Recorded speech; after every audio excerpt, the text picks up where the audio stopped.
c'est quasiment une obligation.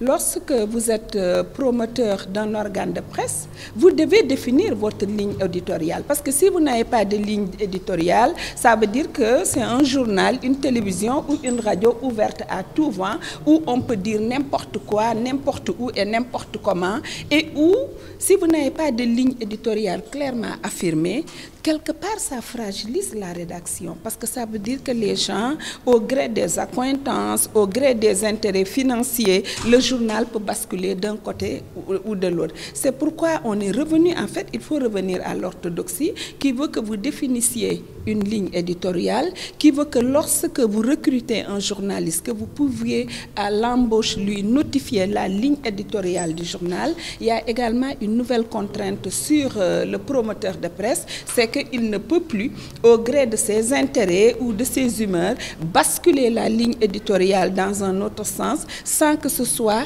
une discussion avec l'ensemble de la rédaction. Et même en cas de discussion, ceux qui ne sont pas d'accord sont habilités à demander à partir. Et dans ce cas, puisque la clause sur la ligne éditoriale a été violée par le promoteur lui-même, la loi s'applique et c'est considéré comme un licenciement abusif avec tous les droits y afférents tels que reconnus dans le Code du travail. Le Code a été voté, mais vous savez, une loi a son esprit et sa lettre.